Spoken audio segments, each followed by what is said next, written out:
Nandito na po ngayon si Sir Danilo Araw. Magandang umaga po, sir. Good morning, Prof. Yes, yes. Magandang umaga, Ruth, DJ Chacha, pagbati na rin kay Ted. Kontradayang umaga po sa ating lahat. Salamat sa imbitasyon. Okay. Professor Danilo, ito muna. Ano po yung laman ng petisyon na inihain ninyo sa COMELEC? This is a 33-page petition. Tama po? Tama po kayo, layunin po na ipa-disqualify po sana yung isang party list group. Ang pangalan po niya ay Vendors Party List.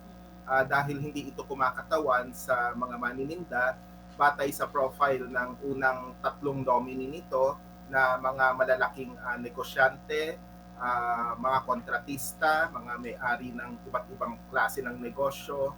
Kumbaga, saan planeta ka makakakita na yung mga multi-millionaire kumakatawan sa mga nasa laylayan sa lipunan. So, hindi sapat yung sasabihin nila na sila ay mga advocate at ang puso nila ay para sa mahihirap kasi yung party list system dapat gawin nating para lang sa mayaman, as para lang sa mahihirap at mawala sa eksena yung mga mayaman at makapangyarihan. Alam mo, Sir Danilo, gusto man namin sumang-ayon dito po sa sinasabi ninyo. But there's a Supreme Court ruling na sinasabi nga po, kahit na hindi ka from that marginalized group, pwede ka tumakbo as long as advokasya mo ito.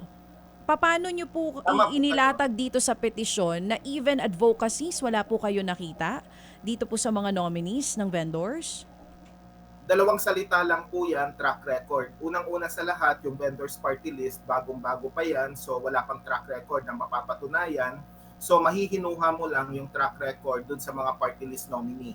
Ngayon, hindi natin kino-question yung iba pang mga party list nominee, yung ilan sa kanila, mga legit na vendor talaga. Pero yung track record, dapat nakikita natin lahatan. Halimbawa, kung yung isang legit na vendor, ika-apat na nominee, ba't hindi siya yung ginawa mong top nominee man lang?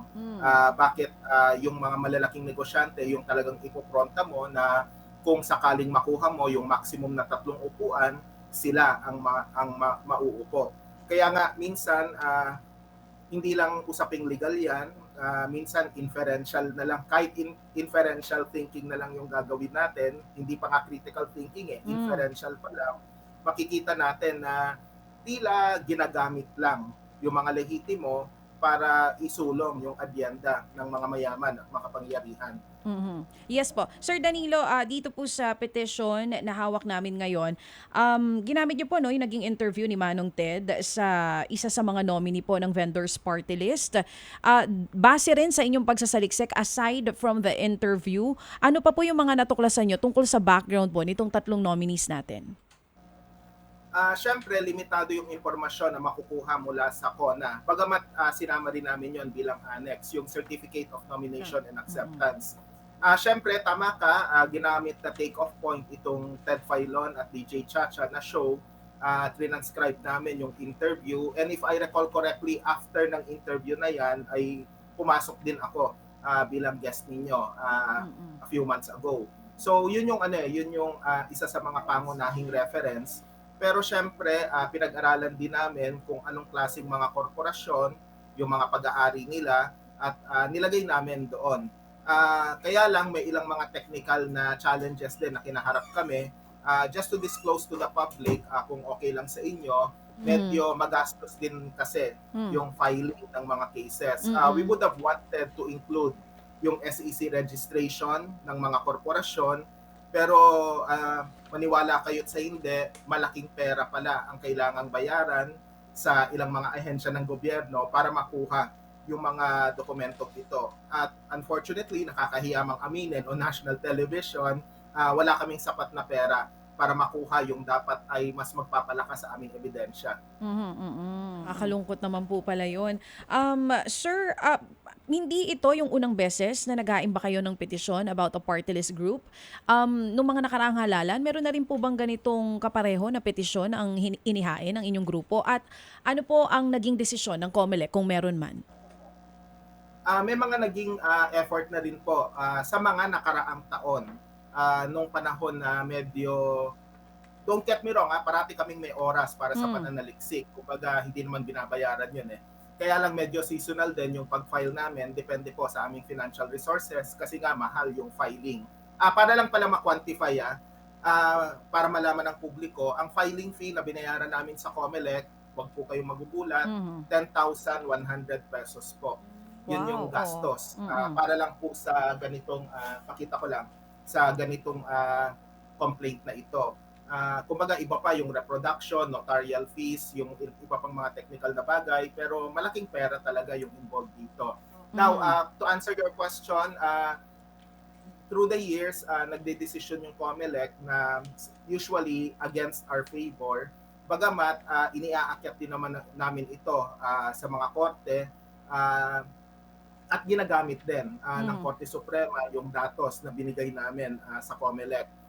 Doon sa nakaraang election cycle noong 2022, hindi po kami nag-file for reasons na kulang sa resources. Pero ngayon, kahit papano, nakakapag-ipon po kami. Kaya ito ay nagawa po namin. May Mm. mga susunod pa ba? Titingnan po namin yung aming rekurso kasi syempre magastos din yung pag-set up ng monitoring center on the day of the elections along with other expenses. Titingnan namin yung wise allocation ng resources namin. Kung makakaya, pwedeng subukan. Pero sa ngayon, wala pa po ako may papangako. Mm. Prof, binanggit niyo na kanina kasi tinitignan ko rin yung mga panuntunan, yung nagkaroon na rin ng Supreme Court decisions in the past na dinedefine nga nila kung sino talaga yung pwedeng tumakbo na not necessarily marginalized na lang. No? Yung sinabi niyo, binanggit niyo na track record, sinabi nga nila dito na kailangan the group may either be a sector na belonging to their respective, kung ano man yung kinakatawan nila na sektor, nakabilang yung kanilang nominee, o kaya yung sinabi niyo nga, must have a track record of advocacy. So, kung ganyan din yung sinusulong nyo nga, yan yung basis nyo for filing this petition. And you also mentioned na in the past, hindi po mabor sa inyo si COMELEC. Ano po yung pakiramdam nyo sa ngayon? Tingin nyo ba ay mabibigyan pa rin ito ng, matitignan pa rin ito at magkakaroon ng maayos na decision dito? Or you just want to, parang ituloy pa rin yung discussion tungkol dito sa mga ganitong issues?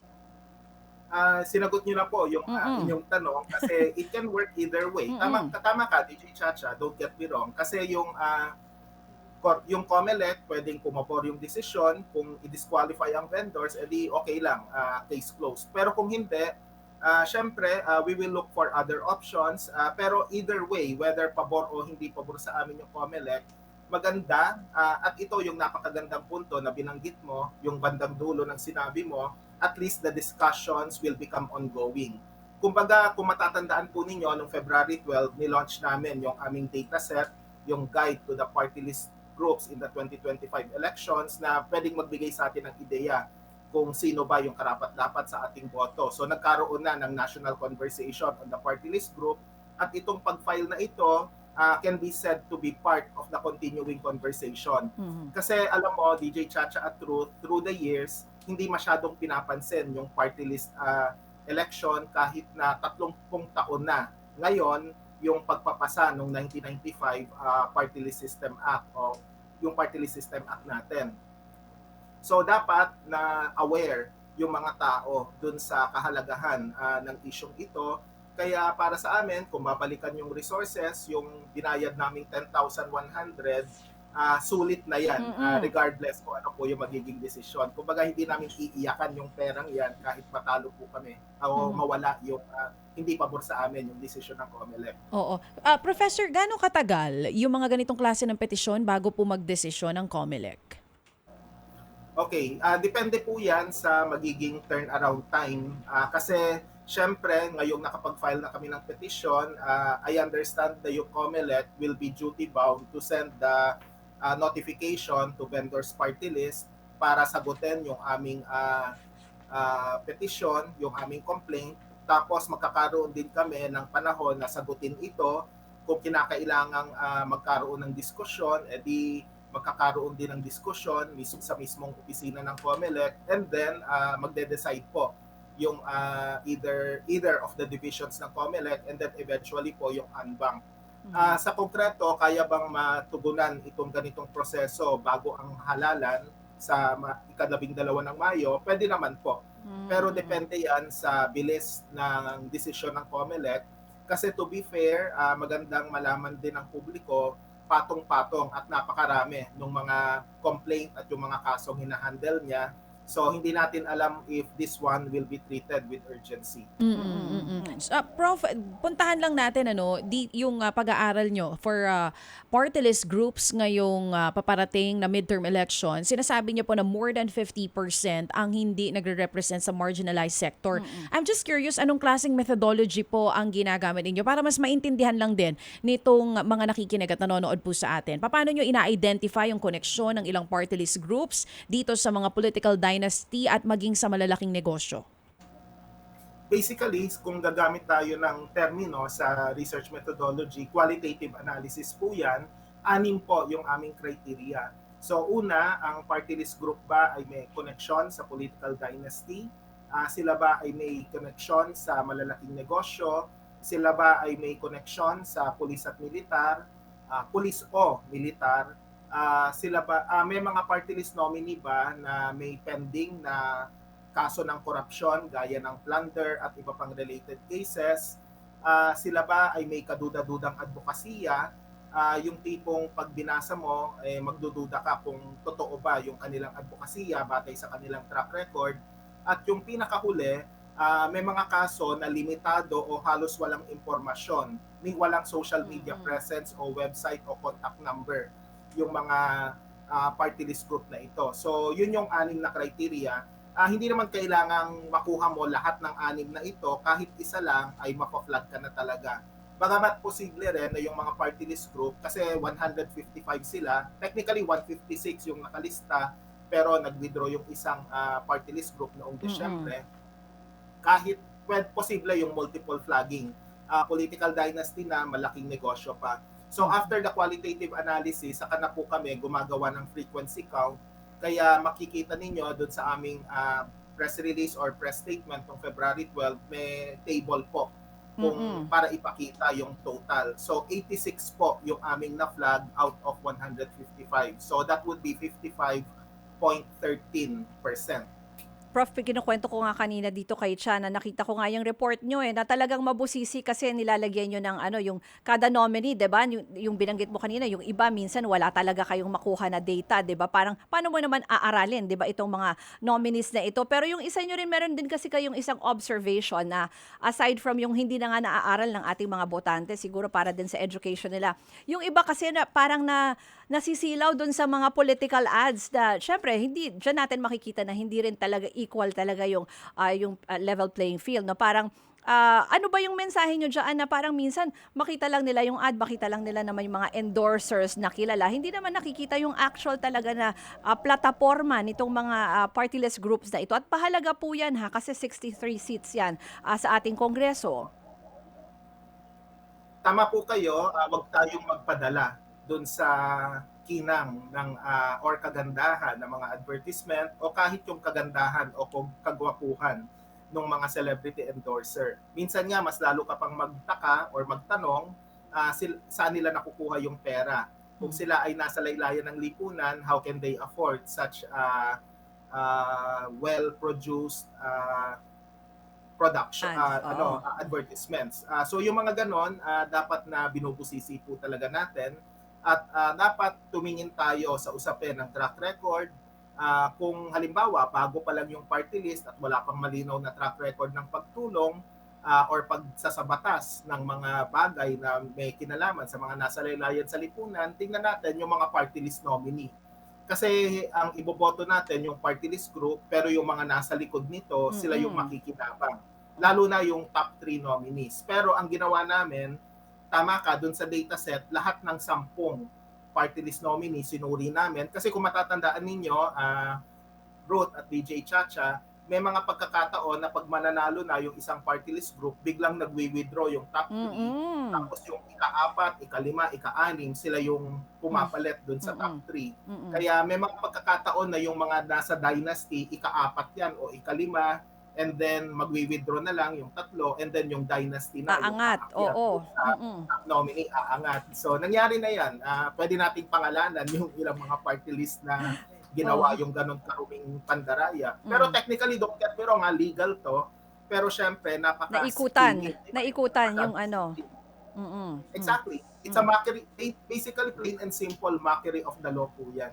Siguro Prof, ano na lang din, paalala lang din natin sa ating mga ano true 'no, kung gaano kahalaga itong, maging mabusisi tayo sa mga party list representatives natin. Kasi minsan talagang nakikita natin, sila rin yung mga halimbawa nag-o-oppose dun sa mga ilang mga ano 'no, panukalang batas o kaya sila rin yung mga active, may ilang mga party list representatives na active sa mga hearing or dun sa mga ano, corruption issues 'no. Bakit po ba mahalaga na maging tama, 'no, kasi isa lang yung boto natin for party list 'no, na maging tama at busisiin natin itong ating mga kandidato for party list groups. Opo.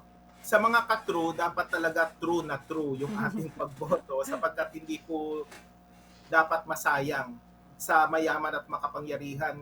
Gaya ng nabanggit nga ng mga dalawang angkor po natin, 63 upuan lang po yan. Dominante na nga ng mayaman at makapangyarihan yung mahigit 200 district representative seats, pati ba naman party list representative seats, mapupunta pa rin sa mayaman at makapangyarihan. Minsan nga, yung tatay, yung nanay, district representative na, pati ba naman anak, bibigyan mo pa ng pwesto bilang party list representative. Hindi na po tama yon. May malalaking negosyo na nga, yung mga district representative, tapos malalaking negosyo pa yung ilalagay mo sa party list. Ganon yung mangyayari pagka halimbawa, kaya ngayon yung konteksto kung bakit pinapa-disqualify namin yung vendors kasi ang dami ng mayaman at makapangyarihan sa Kongreso tapos dadagdagan mo pa ng ganitong klaseng mga party list nominee. So kailangan po talaga maging mabusisi tayo at saka siguraduhin natin na yung matitino lang yung mauupo. Don't get me wrong, minorya na sila sa Mm. House of Representatives pero at least maganda mabigyan natin ng boses kahit minorya lang po sila. Oo. Sir Danilo, last na lang po sa amin bago po namin kayo bitawan, ano. Ito nga pong 2013 Supreme Court ruling ang talagang nakakaapekto dito sa nangyayari ngayon sa party list system natin. Kayo po ba, yung grupo po ninyo, in collaboration with other groups din na lumalaban po dito sa mga party list na hindi talaga nagre-represent sa marginalized sector, meron po ba kayong hakbang na gagawin o ginagawa to challenge the 2013 Supreme Court decision? Okay, magandang tanong po yan. Mula po nang sumali ako sa Contradaya noong 2016, matagal na po talagang plano yan at sinusubukan namin yung iba't ibang mga modes to make sure na yung party list law ay mababago. So sinusubukan yung legislative intervention pero hinaharang ng mayaman at makapangyarihan. Yung sa Korte Suprema, titingnan natin, may magagandang developments nang nangyayari sa kasalukuyan kasi I understand merong grupo ng mga abogado na gustong i-compel yung Korte Suprema na magkaroon na ng anti-dynasty law. So medyo related yan dun sa advokasya rin natin to reform the party list law. So magandang antabayanan din yon. Tapos itong mga ganitong klaseng fina-file sa COMELEC, pwede rin pong maging test case yan kung ang COMELEC ay ano yung magiging paninindigan niya vis-a-vis yung sinasabi ninyo na 2013 na atong paglaom case. Kasi through the COMELEC, pwede nating sabihin na pwede naman siyang maging mapanlikha para ma-ensure na mapoprotektahan yung interest ng mga nasa laylayan sa lipunan. Oo. Yung direct confrontation or direct review sa Korte Suprema, Oo. aantabayanan at patuloy pa rin naming pag-aaralan yung Oo. options po namin. Actually, natanong namin yan before kay COMELEC Chairman George Garcia. Ang sinasabi pa rin ni Chairman, walang magagawa sa ngayon ng COMELEC kasi nga po it's a Supreme Court decision. So unless gumawa ng batas yung ating mga mambabatas o kaya mabago yung Supreme Court decision, dun lang magkakaroon ng liwanag ito pong party list system natin dito sa Pilipinas. Doon po sa aming complaint, by the way, publicly available na po ito. Punta lang po kayo sa aming mga social media account. Pwede nyo pong ma-download nandun yung link. So, pwede pong basahin ng kahit na sino. Oo. Yung sinasabi ni Chairperson George Garcia, yung isang bagay na hindi niya binabanggit, may quasi-judicial function. Yung COMELEC, kung mapanlikha sila bilang mga abogado, hindi ko naman sinasabing incompetent sila. Don't get me wrong, mauhusay namang mga abogado, yung mga nasa COMELEC, pero may pamamaraan diyan at kung babasahin nila yung aming petition o yung complaint ng Mabusisi, nandoon yung ilang mga compelling arguments even within the prevailing legal environment po. Kasi usapin ng track record ang pinag-uusapan sa kaso ng vendor, so pwedeng maging legal precedent yan doon sa iba pang mga party list group na sige, malalaking negosyo kayo, mga dinastiya kayo, pero kung wala kayong track record, pwede kayong ma-disqualify. So may mga ganong argumento na pwedeng i-maximize po. So tingin nyo, Prof, kung magkakaroon ng decision dito ang COMELEC, pwede yung parang resolution na lang, ganun ba? Magkaroon sila ng resolution para mas i-define pa kung ano itong naging decision ng Supreme Court? Kaya po ba yan? Opo. Oo. Sa tingin ko pwede naman kasi nga may power naman yung COMELEC to issue resolutions as well as yung anumang guidelines na pwedeng maging gabay para sa screening process ng mga party list group. For this particular leadership, to some extent lang maganda na may mga na-reject na sila na 200 or so party list group because of certain questionable credentials. May mga nakalusot dun sa more than 40 na Na-flag nyo. na-approve nila kasi yung ilan sa kanila na-flag po namin. Pero yung mayorya ng na-flag namin, ito yung mga existing na nakarehistro na through the years. Kaya pwedeng may maging pagkakataon ito. Kaya kahit na sinasabi ng mga tao bakit isa lang yung sinampahan namin ng complaint, test case pa rin ito at pwedeng maging precedent para sa COMELEC to decide more decisively on how things will work out sa mga susunod po na pag-screen nila ng mga party list group. So, mas forward-looking tayo. Hindi lang tayo reactive na ngayong election cycle lang yung ating Alright, maraming salamat po, sir. Kami po'y makikipag-ugnayan pa rin sa inyo, lalo't papalapit na po ang halalan. Apo. Yan nga po ang convener ng Kontra Daya, si Professor Danilo Araw.